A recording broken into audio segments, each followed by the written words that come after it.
Bonjour Gilles et ravi de t'accueillir à Lette-les-Bains dans Bonjour le Christine. cadre de ce premier symposium ufologique dans la Haute-Vallée de l'Aude. Alors Gilles, tu te présentes comme youtubeur, Oui, oui, oui. voilà, de la chaîne YouTube ODH TV. Mhm. Et donc tu peux nous en parler, comment tu t'es intéressé à l'ufologie et comment tu en es venu à mettre sur place cette chaîne. Je suis tombé dedans étant petit, comme Obélix. Je suis tombé dans la marmite ufologique à l'âge de 5-6 ans, parce qu'à la télévision étaient diffusées sur TF1 les émissions mystères. Et comme mes parents regardaient ça, je regardais aussi ça. Et on va dire que l'ufologie c'est un peu de famille, parce que côté maternel, il y a eu des témoins, ma mère, mon oncle, mon grand-père. Donc ils s'intéressaient déjà. Donc j'étais dans le cocon UFO, on va dire, si on peut dire ça comme ça. Et puis après, à l'adolescence, il y a eu les séries TV telles que X-Files, donc ça n'a pas arrangé la situation. Je m'y intéressais encore plus. Et puis je lisais Factor X un peu plus tard, les dossiers OVNI, enfin les cassettes VHS. Oui, ça date de Mathusalem, la VHS, je sais. Et puis après, m'y intéressant de plus en plus, à un moment donné, j'ai sauté le pas. Donc ça fera 20 ans en août. Donc en août 1999, j'étais en vacances dans les Alpes d'Haute-Provence, et à Gréoux-les-Bains, et je suis allé à Valençol parce que ce cas me fascinait, l'affaire de Valençol, donc Maurice Mas. Et donc je suis allé sur place, je voulais voir l'endroit où s'était posé l'OVNI. Et puis j'ai pas eu plus de renseignements, à part peut-être la photocopie. Je suis allé à la librairie, le libraire m'a photocopié l'article de presse d'époque, donc je l'ai toujours dans mes archives. Et puis j'y suis retourné après l'été 2000, toujours dans le même coin. Et là par contre, avec un ami, c'est plus facile d'être avec un ami qui s'intéresse aussi à l'ufologie. On a rencontré Maurice Mas, le témoin. D'accord. Et c'est le premier témoin d'une longue série, c'est lui qui a le premier, quoi. Et là donc on est allé au Boulodrome, là où les anciens jouaient à la pétanque, et on n'avait pas le dictaphone, mais on avait le petit carnet, je l'ai retrouvé d'ailleurs dernièrement, où en fait on demandait aux anciens s'ils avaient aussi vu quelque chose. Oui, c'est un des cas les plus célèbres de contact. Oui, c'est une rencontre rapprochée du troisième type qui s'est déroulée en juillet 1965. Ouais. Et donc c'est une espèce d'ovoïde. Lui il a dit que c'était une dauphine, ça ressemblait à une dauphine. Et il y avait deux entités à côté, une qui regardait le plan de lavande et l'autre qui surveillait certainement. Et il s'est approché et puis il y a une des entités qui a sorti une espèce de stylo là. Et il l'a braqué sur lui. Et il a été paralysé, Maurice Mas. Après donc les entités sont remontées dans leur engin et l'engin s'est tiré. Mais il y a eu une trace qui, d'après ce qu'on m'avait dit, est restée là pendant des années. Mais le souci c'est qu'avec ce cas-là, les gens ont eu vent, ils sont allés voir la trace, ils ont mis leurs bras, enfin leurs mains dans le trou, donc ça a été dégradé. Et ils auraient dû être plus protégés par peut-être les gendarmes ou autres. C'était un cercle sur de l'herbe ou Non, c'était sur de la lavande. Et non, il y a juste eu un trou, quoi. Et les gens, ils fouillaient dedans, quoi. Je sais pas pourquoi ils faisaient ça. Et puis voilà. Mais de toute façon, dans la région, il y a plein de cas en Provence.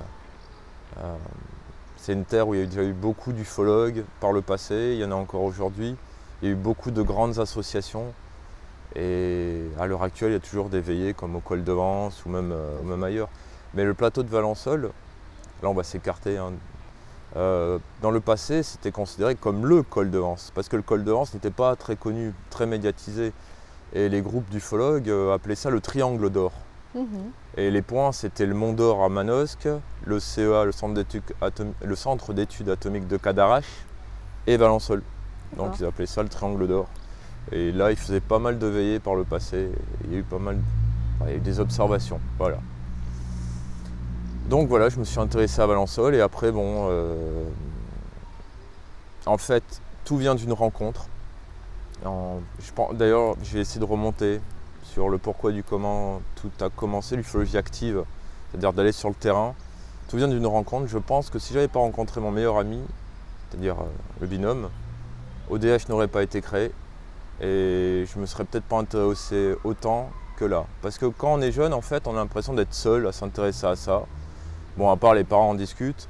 Bon, quand on en parle au collège, bon, ben, toi, t'es le martien, quoi. Hein, t'es déjà catalogué, on rigole de toi. Mais là, de rencontrer quelqu'un de mon âge qui s'intéressait aussi à ça, ben, c'est là où ça a commencé à fuser, quoi. Et j'ai fait beaucoup de choses avec cet ami. D'ailleurs, on a fait beaucoup de randonnées au Bugarache, Oui. au-dessus. On est allé à Rennes-le-Château, on est allé au plateau d'Albion, à Valençol aussi, au col de Hans.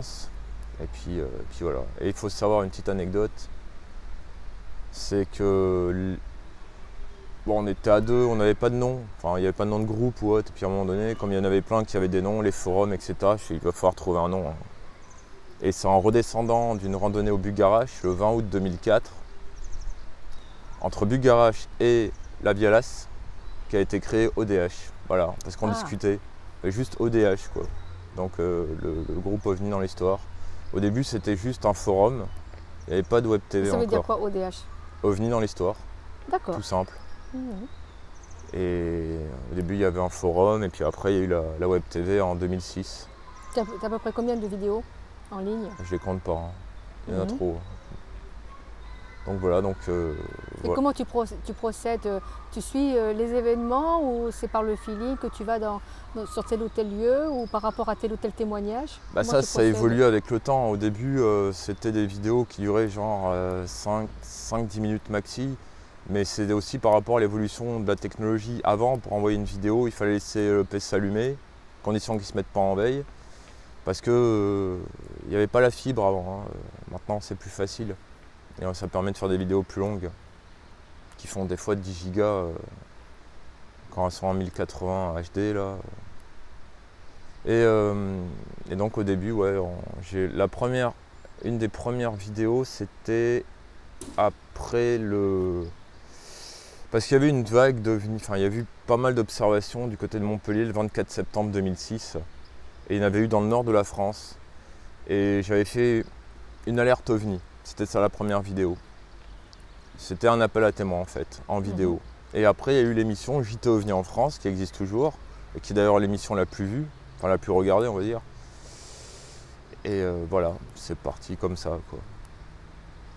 Donc au début tu as pensé aussi de faire des interviews, les interviews c'est venu, la première interview que j'ai faite, ça devait être avec l'association Vigie OVNI 29 en Bretagne.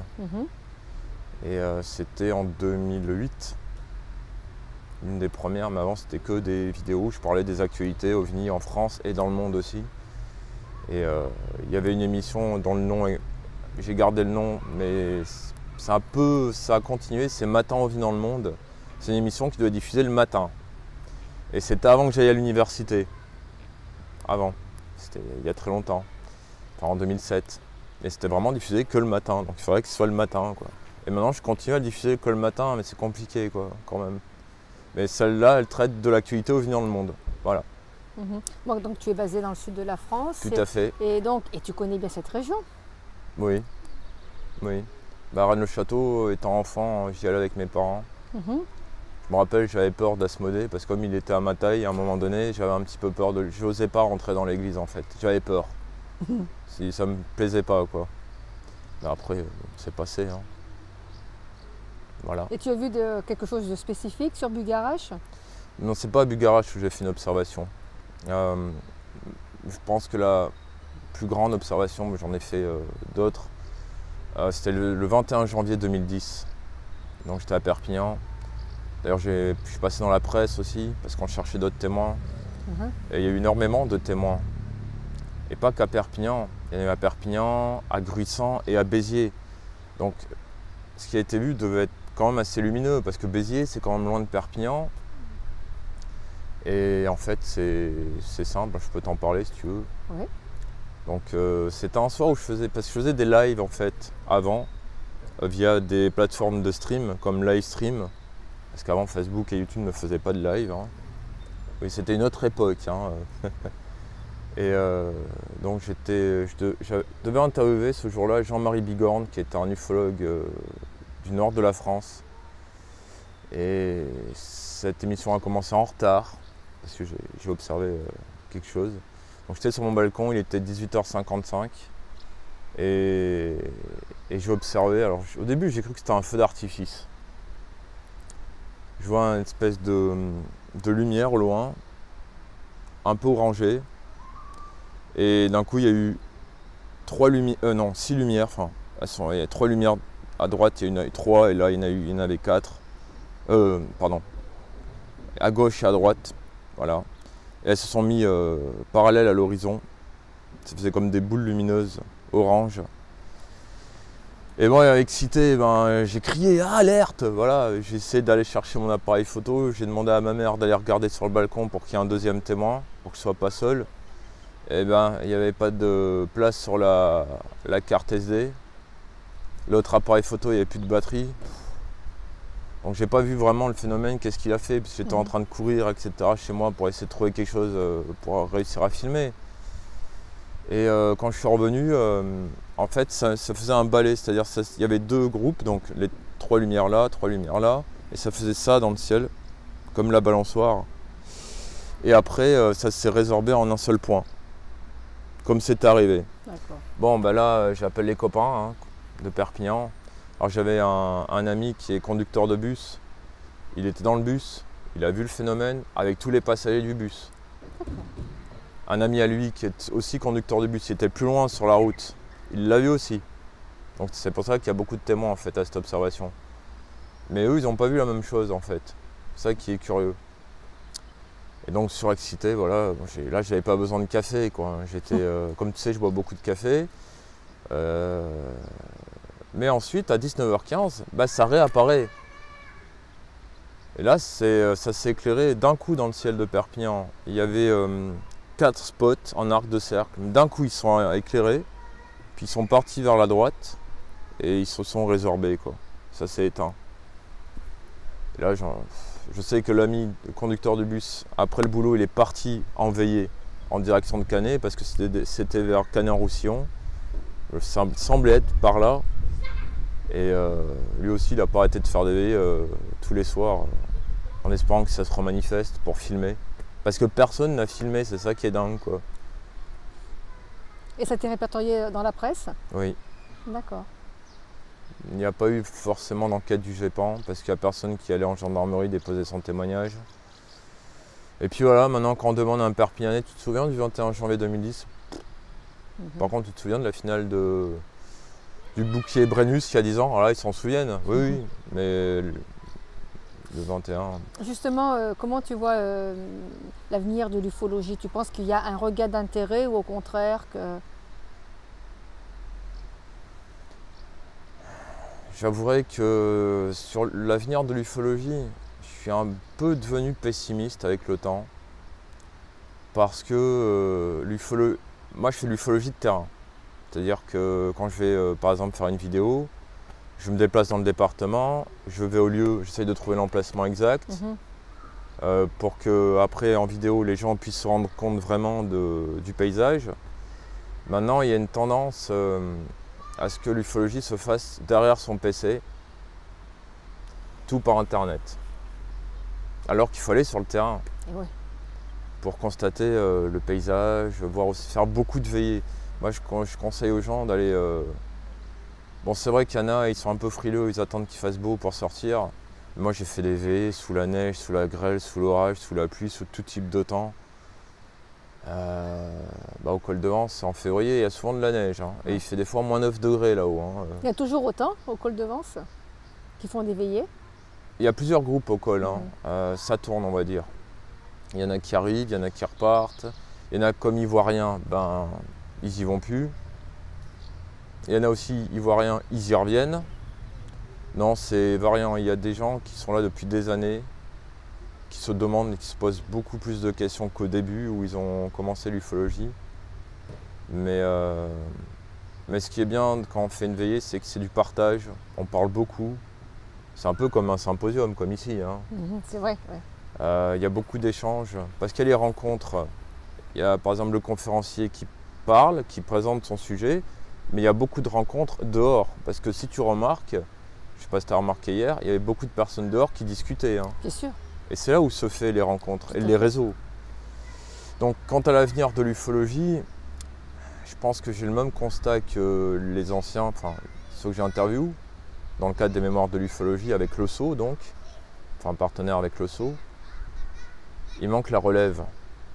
Bon, moi j'ai 34 ans, à une époque j'étais considéré comme la relève, mais maintenant c'est plus trop ça. Ils sont où les jeunes de 20 ans? Et on essaye de les trouver. Parce que c'est eux qui prendront le relais, un de ces quatre. Hein. On passera le relais, c'est tout. Hein. C'est ce que je dis souvent. Hein. Tout ufologue qui arrive ou qui arrive doit transmettre un jour le flambeau aux jeunes. Moi, il y en a qui me l'ont un peu transmis. Après, il faudra que je transmette. Bon, ben, espérons que on trouvera cette relève. C'est un peu comme d'ailleurs Rennes le Château, tous les autres grands mystères. Mais ça vient à un moment donné. Bon, ben, je te remercie beaucoup, Gilles. Je peux un instant, je suis désolé, je voulais rajouter quelque chose. En fait, au DHTV, ou même ce que je fais, c'est que j'entends énormément de personnes qui ont des théories à elles-mêmes ou générales. Et je pense que le message que je veux transmettre, j'en ai deux. Le premier, c'est que je fais ça dans la neutralité. C'est-à-dire que tout à l'heure, je vais t'interviewer, je vais en interviewer d'autres aussi. Tu vas me parler de tes théories ou de tes opinions. Ce sont tes opinions. Ça veut dire que je ne suis pas influencé par celui que j'interviewe. Je fais ça dans la neutralité, c'est-à-dire que l'ODHTV ne prend pas position pour une théorie, n'est pas influencé, comme j'ai dit, par les théories, par les ufologues ou les passionnés. Et on fait ça juste pour transmettre. On ne demande pas de dons, mais pas du tout. Et c'est parce qu'on part du principe qu'en fait, dans l'équipe de DHTV, parce que c'est une équipe hein, maintenant, hein, on n'est plus 2 personnes, hein, on est une dizaine à peu près. D'accord. Et de divers horizons, diverses régions. Il y a le Québec aussi, depuis pas mal de temps. Et il y a eu la Belgique aussi, fut un temps. Et voilà, en fait, c'est juste pour transmettre, pour donner. Parce que quand un témoin fait une observation, il voit quelque chose de bizarre dans le ciel. Il ne va pas se demander combien je vais gagner en voyant ça. Il va se demander qu'est-ce que j'ai vu. Il va rester dans un questionnement et bon, s'il n'y a pas d'enquête, il va rester dans un questionnement à vie. Parce qu'il ne sera pas, on va dire, pas soutenu mais aidé. Ou, parce qu'il y a des témoins, bon, hélas, qui virent dans je suis l'élu, c'est pour moi, etc. Il y en a, ils sont comme ça, parce qu'ils n'ont peut-être pas eu il n'y a pas eu d'enquêteur qui est pas un soutien, j'arrive pas à trouver le mot là. Bon. Après la deuxième chose que j'aurais à dire, c'est que on en a parlé en off, on va en parler. La Gazette TV, ODHTV, une autre personne doit nous interviewer à 3, enfin voilà. Pas à 3 dans l'Aube, hein, à 3, hein, ou en Grèce. Il n'y a pas de concurrence en ufologie. En fait, toute personne à l'heure actuelle qui a une web TV participe sans le savoir aux mémoires de l'ufologie. Parce que tout ce qu'elle réalise un jour, dans le futur, dans 40, 50 ans, les jeunes verront ça, ce sera un peu leur bibliothèque pour comprendre comment marchait l'ufologie d'aujourd'hui en 2019 ou en 2020. Et peut-être si on peut donner un coup de pouce pour les jeunes générations, c'est le plus important. Parce que nous, on fait que passer, hein, c'est tout. Hein. Donc voilà, c'est ce que j'avais à dire, il n'y a pas de concurrence. Ceux qui pensent qu'il y a une concurrence, faites une pause, ça ira mieux. Passons le témoin. Merci Gilles. De rien. Et à bientôt. À bientôt, au revoir.